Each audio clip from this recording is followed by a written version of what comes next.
En este video vamos a hablar sobre la balanza de pagos.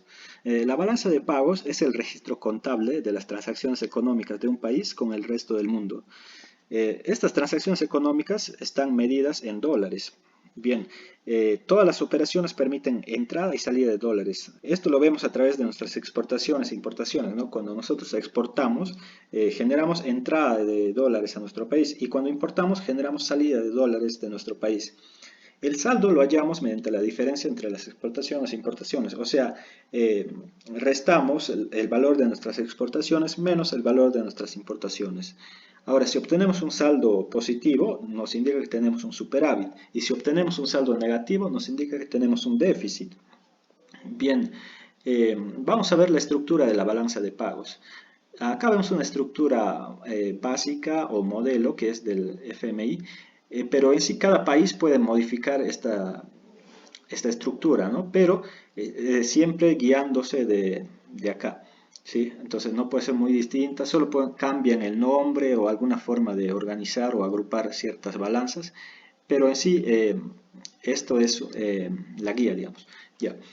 El saldo de la balanza de pagos lo obtenemos mediante la sumatoria de todos estos saldos, o sea, los saldos que hay dentro de la balanza de pagos, dentro de las balanzas y subbalanzas o cuentas ahí que hay. Y ese saldo, el saldo total nos tiene que dar cero. En teoría nos tiene que dar cero.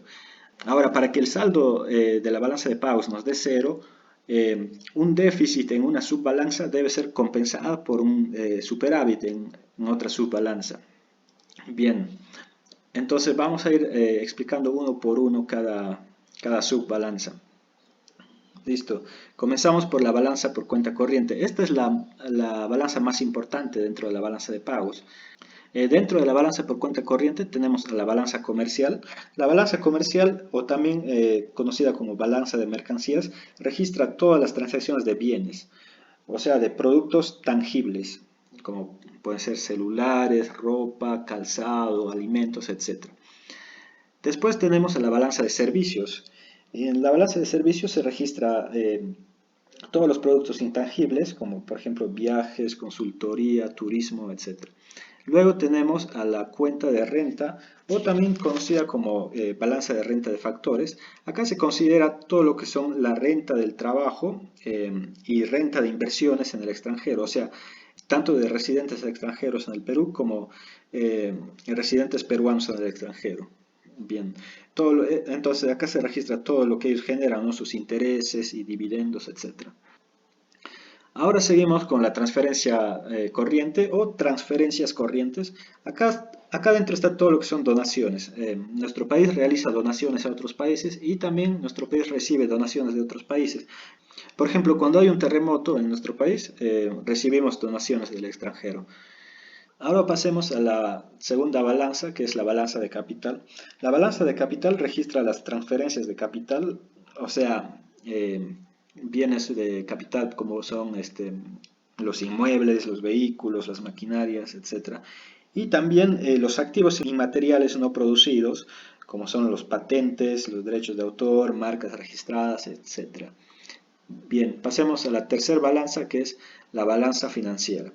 Dentro de la balanza financiera está la balanza de inversión directa, la balanza de inversión de cartera, otra inversión, derivados financieros, o sea, todo lo que tiene que ver con inversión. También se divide en inversión pública, inversión privada y también los capitales a corto y a largo plazo.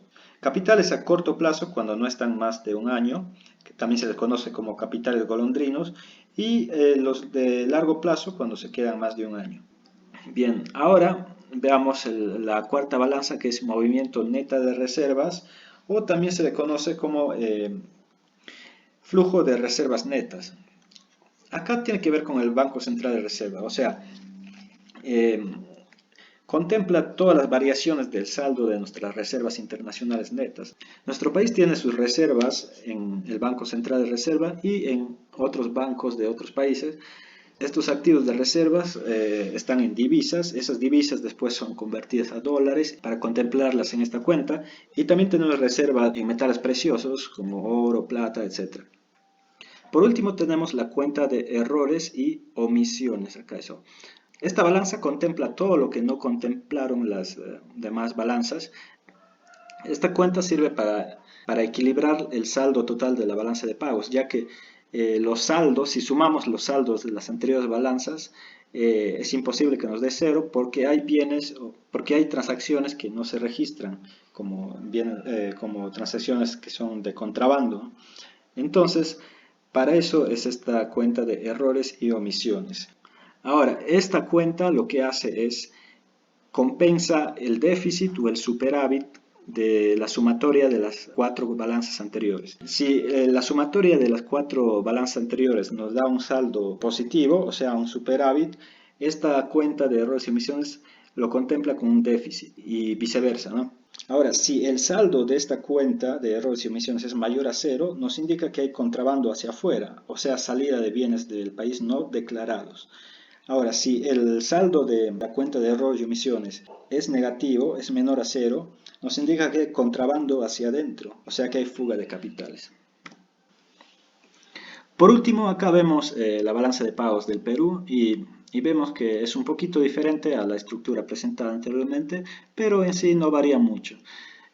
Tenemos primero la balanza en cuenta corriente, tenemos después la cuenta financiera, tercero errores y omisiones netos y cuarto resultado de balanza de pagos. Y acá adentro del resultado de balanza de pagos también está contemplado el saldo de reservas internacionales netas.